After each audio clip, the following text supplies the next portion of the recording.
So this is j.r.mounts. He's at basically all the cons. The great thing about him is he loves his fans. And this is Tim from Mass Listeria. I'm one of this guy's biggest fan.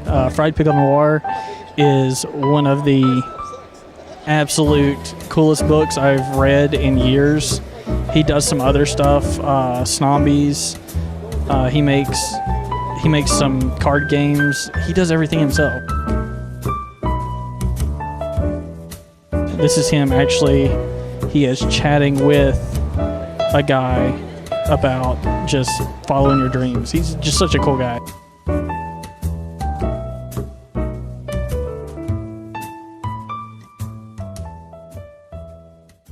This is Nathan. I'm here at Yamacon 2015 at the LeConte Center.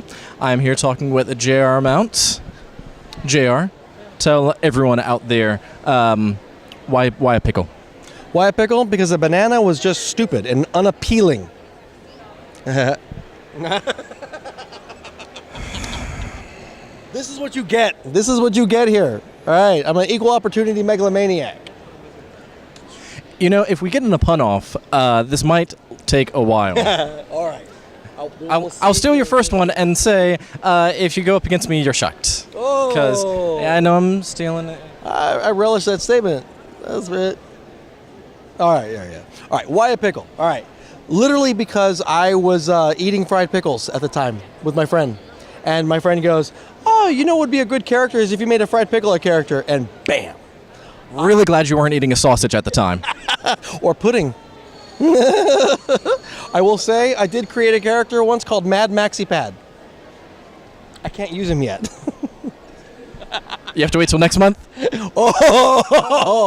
a book that's like... Okay, all right. The book that cycles? Okay, yeah. Just making sure that they got that. We're family-friendly type of thing? No. Oh, okay. I mean, sometimes, but depending on how friendly this is, depends on where it goes. Oh, okay. Whoa. It can go anywhere you have the money for, baby. I rent. You rent your love? I do rent my love. I can't buy anything. I rent. Love's not cheap. All right, so you got started because you were eating a pickle. Well, yes. And, well, to be honest, I was born a poor black child. No, okay. Way back when, I was a musician. Music wasn't going to go anywhere. Way back when? Way back when. Beatles, black and white. My life was in black and white, you know. I was going to be a musician. I was absolutely sure of it. It was going to happen, you know. And then when it didn't happen, clearly, I didn't know what to do. So my friend said, well, why don't you just draw comic books, you know. And my joke was, why don't you just make the Sistine Chapel? It's so easy. Why don't you just do something? Right. So, but when you think about it, though, I just did what I like to do. I like to doodle. I thought about it for a while. I thought, well, maybe she had something there, and started drawing the Scairy Tales kids, Halloween kids that, you know, are misfits, and then they meet a town full of monsters. And like with everything, they make their own comic books, and they make their own costumes. And what comic book would they draw? Well, they, of course, would draw something crazy. As I was thinking about that, we went out to dinner, had some fried pickles. Not we. Well, yeah, me and my friends. Yeah, not you and I, because you'd pay. But, so we're out to dinner, and she suggests a fried pickle character. I thought, there's my comic book that the kids are going to write and draw. So I thought, kind of like a Spaceman Spiff thing, where he'd go into his head and imagine a fried pickle detective.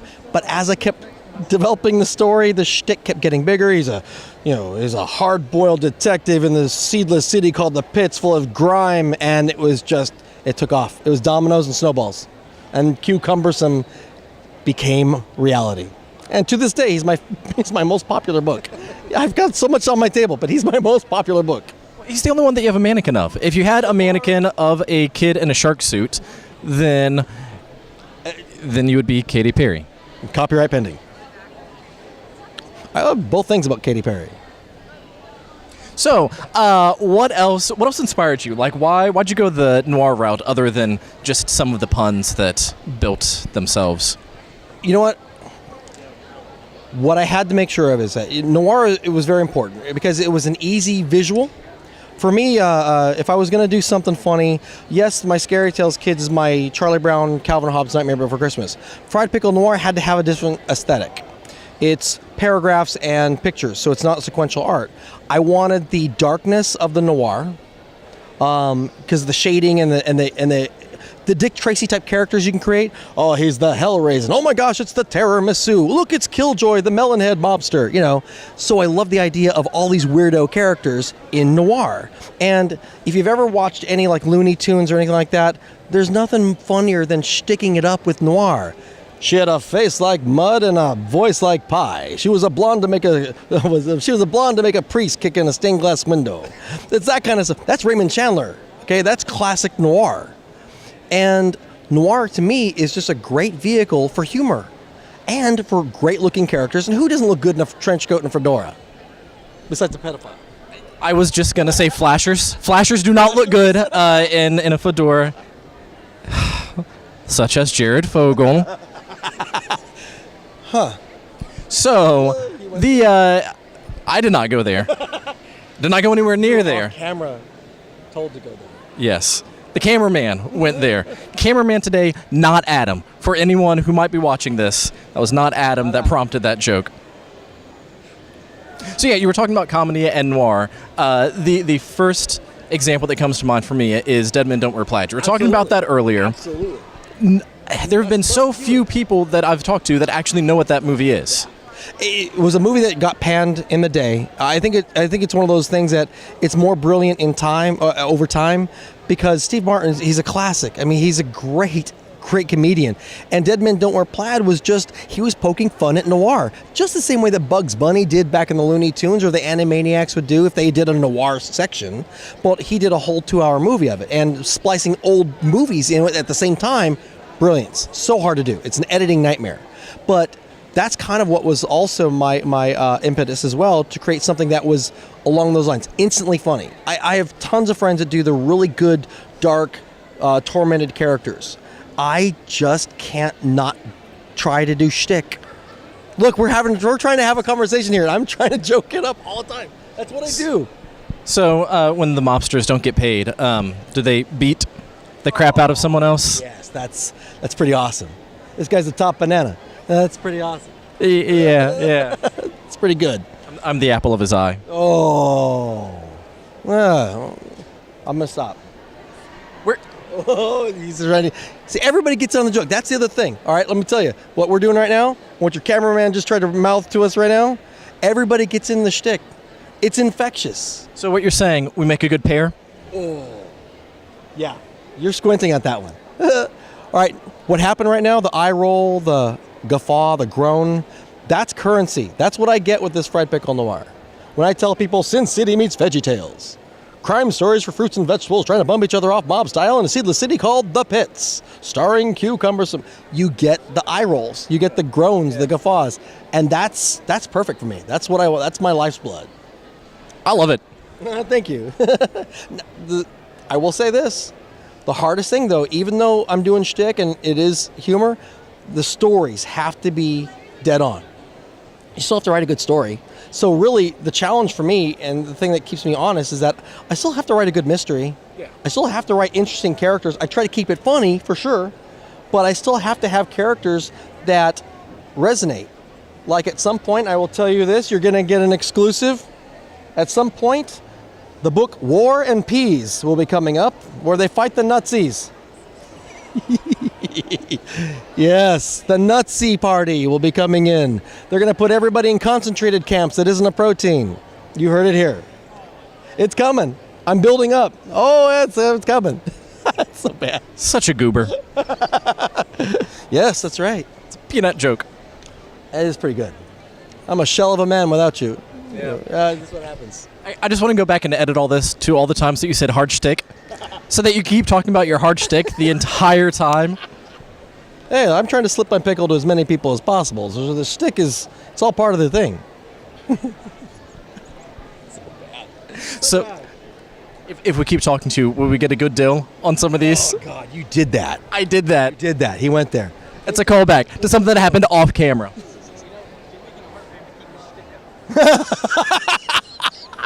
Oh, he's a sticker. Yeah, it's pretty good. See, off camera.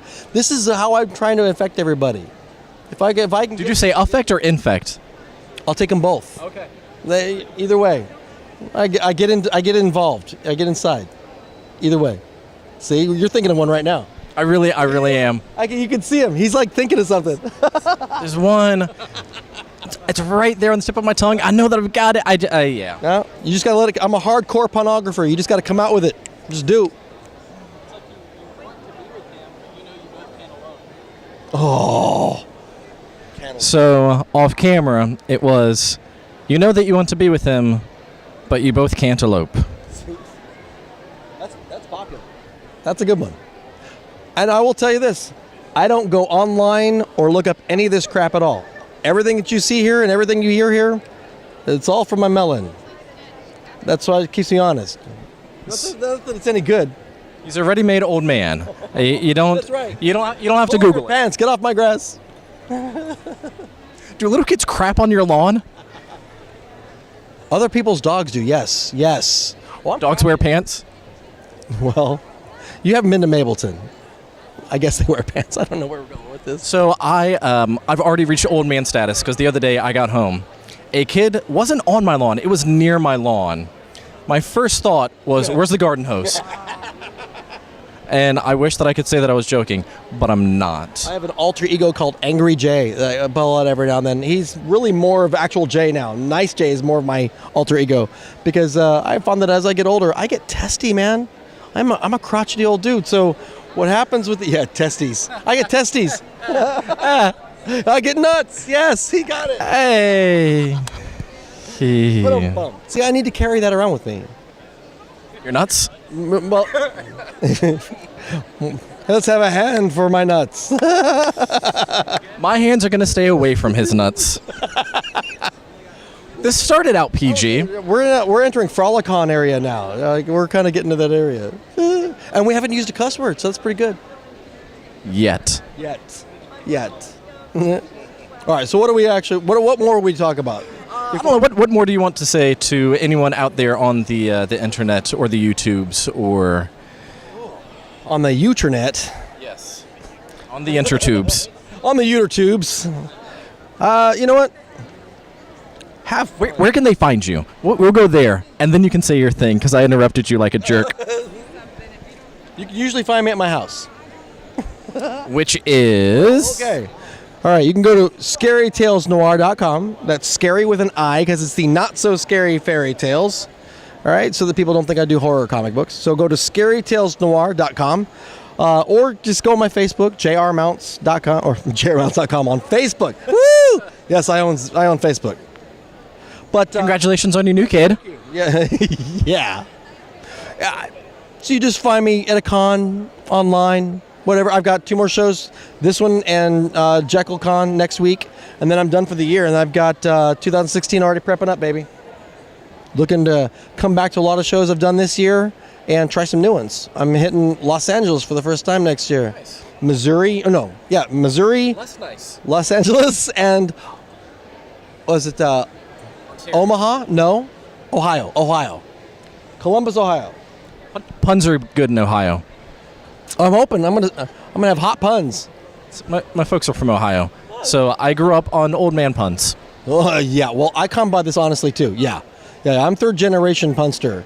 So yeah, this is what happens to your children. You know. Yes, this is hot cross puns. That's awesome. He needs a mic. Since you're angry, I'll be hot. So I'm hot. You're cross. Oh, nice. Yeah. Puns. I'm not hot. All right, I'll be the gelatinous. Switch that in reverse. He's gonna switch in reverse. That sounds like a Frolicon move right there. No, I'm just saying. No. So your advice to the intertubes. All right, my advice to the intertubes. All right, for everybody that I have met at these shows that say they can't draw, it ain't true.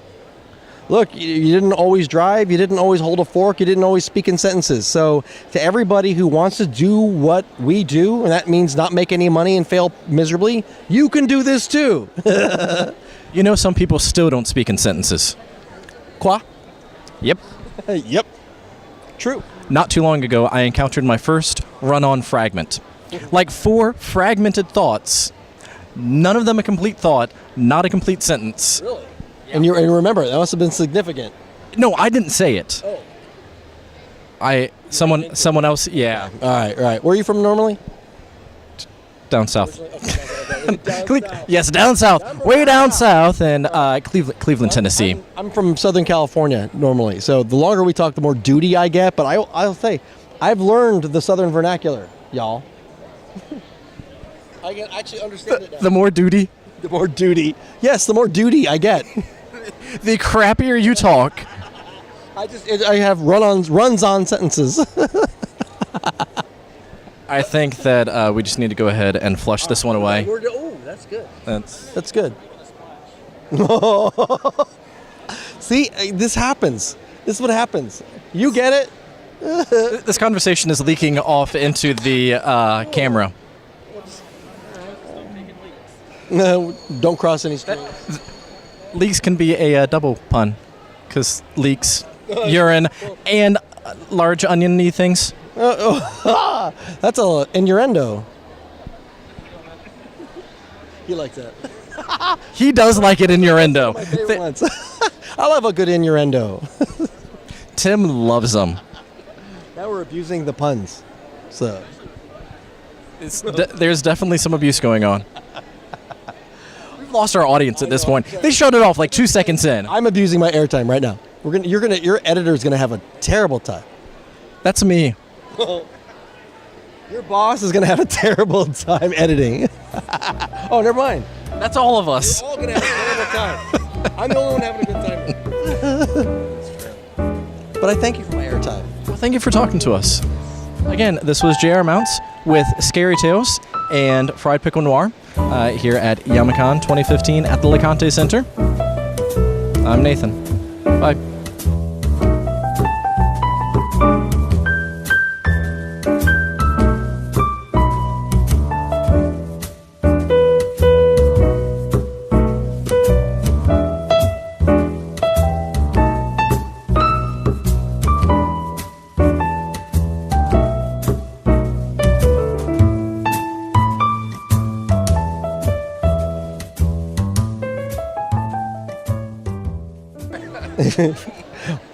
Let's have a hand for my nuts.